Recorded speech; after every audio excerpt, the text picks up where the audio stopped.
Karena saya ilmu sosiologi, jadi mungkin saya akan melihatnya dari sudut pandang ilmu sosiologi ya, dari yang saya ini. Pertama, kalau jawaban secara sosiologi secara umumnya itu gini, cara jawabnya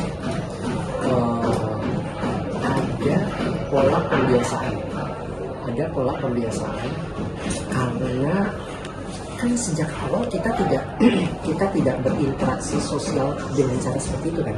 Anak kecil dia semua diajarin aku kamu gitu ya.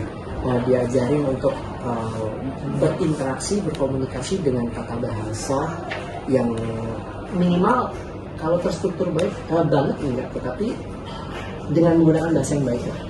Yang kedua kan kita juga berinteraksi dengan memperhatikan siapa yang sedang kita ajak bicara, sehingga tata bahasanya memang secara alami akan ya, kalau saya ngomong sama om tante, saya akan ngomong sama ayah ibu, akan beda juga dengan ngomong dengan kakek nenek misalnya. Kita memang memiliki pola interaksi yang tidak begitu awalnya, cuma lama-lama karena perkembangan zaman akhirnya yang terjadi adalah kalau pakai bahasa kita sekarang kejadian namanya normalisasi. Kita menormalisasi bahasa-bahasa.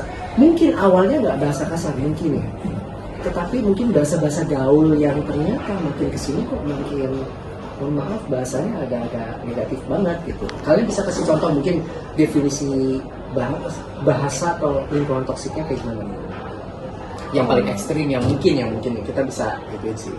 Yang kita spesifik ini CDC ya? Iya.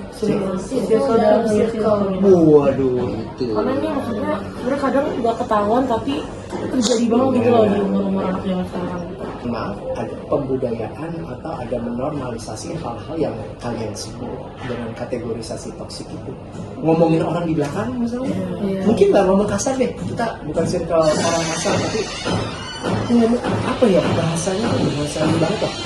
Bahasa apa istilahnya, kebiasaan ngomongin orang di belakang, kebiasaan juga mungkin circle yang isinya orang-orang yang suka bohong, munafik lah ya gitu ya.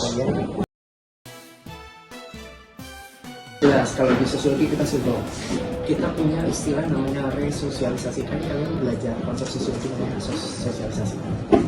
Itu kayak konsep restart ya.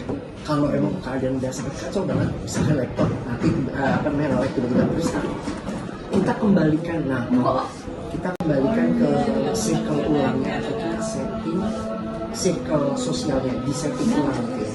Sosialisasi adalah keluar dulu yuk dari circle yang tersebut, dari circle yang toksik menuju satu circle yang lebih baik. Yang pertamanya adalah keluarkan dulu kan, itu sih jawabannya. Resosialisasi, baru deh penanganan ulangnya. Apa namanya?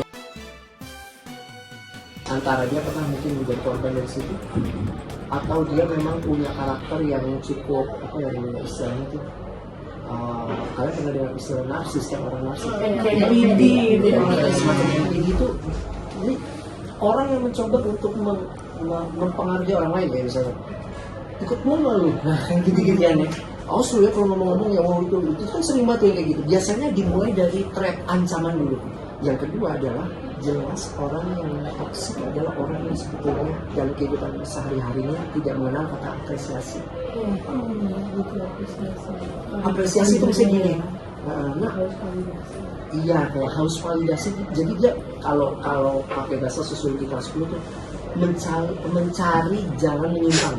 Kalau jawaban lebih lanjut ya kok bisa kayak gitu ya harus psikolog atau psikiater yang nangani. Gak mungkin orang nahan, apa istilahnya kalau kalian tuh mendem.